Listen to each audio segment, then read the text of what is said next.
مدینہ منورہ کے باہر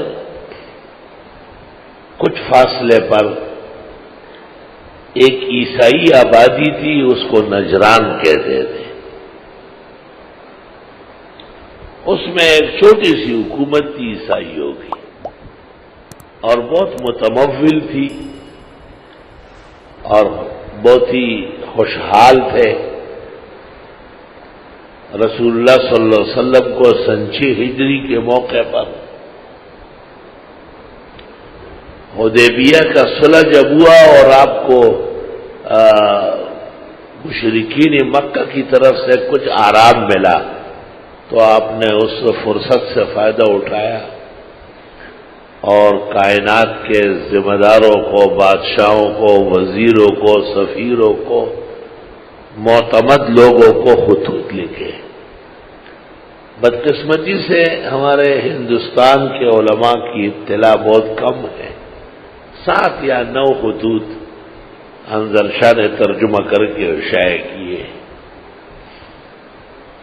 میں بھی بڑا حیران تھا کہ پوری دنیا کو 9 خطوط لکھے گئے۔ جب میں نے اصل کتاب منگوائی تو اس میں 375 خطوط نکلے۔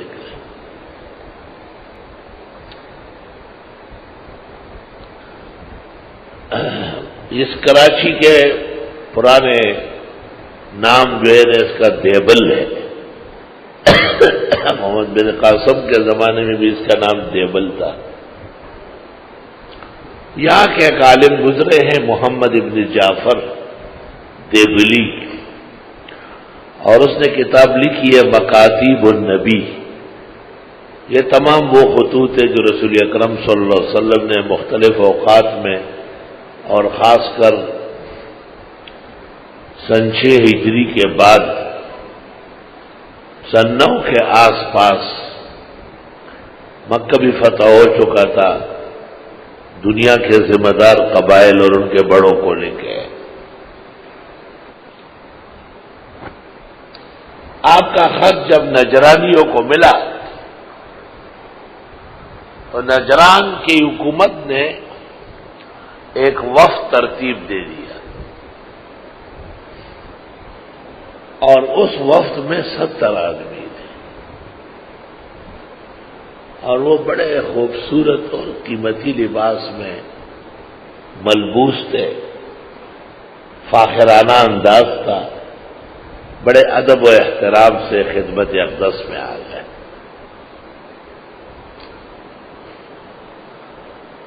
اور انہوں نے آپ سے اس موضوع پر گفتگو کرنا چاہا کہ آپ فرماتے ہیں کہ میں نبی برحق ہوں اور وہی پیغام لایا ہوں جو عیسیٰ مسیح کا تھا اور جو جمیع انبیاء و مرسلین کا ہے۔ آپ نے انہیں اجازت دے دی اور فرمایا گفتگو کے لیے افراد چن لو۔ انہوں نے 14 آدمی ایک نبی کے لیے چن لیے، 14 آدمی۔ سوال لستسان منتخب، یہ نہیں وہ خبریں کہ آپ نے کہا ٹھیک ہے۔ جبریل آئے اور جبریل نے کہا ان کے ہر سوال کا جواب آل عمران سے دوں گا۔ آپ کی خدمت میں سورہ آل عمران کی ابتدائی 84 یا 87 آیات ان کے سوالات کے جوابات ہیں۔ جیسے انہوں نے کہا کہ جو توحید آپ بیان کرتے ہیں یہ انبیاء نے بیان کی، تو آپ نے کہا الف لام میم اللہ لا الہ الا هو الحی القیوم۔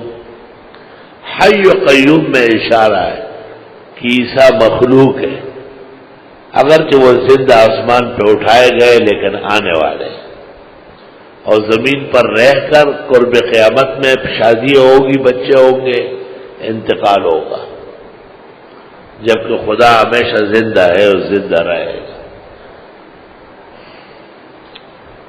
آپ کی کتاب اور وحی پر ان کو تعجب تھا۔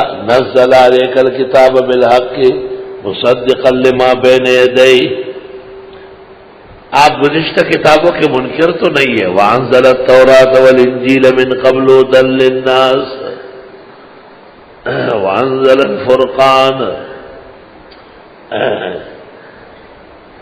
اگر ہم آپ کی شریعت نہ مانیں ہمارے لیے کیا حکم ہے؟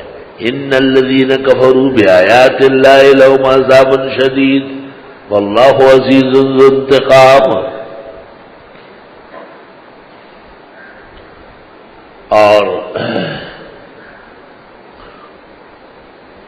اللہ تعالیٰ کی قدرت کی دلیل ہے ان اللہ لا يخفى علیہ شیء فی الارض ولا فی السماء. عیسیٰ علیہ السلام کی پیدائش پر بات کی. والذی یصورکم فی الارحام کیف یشاء. یہ تو اللہ کی قدرت کے تحت پیدا ہوا ہے. لا الہ الا هو العزیز الحکیم. اور آگے قرآن کی صداقت اور وحی کی برکات کا بیان.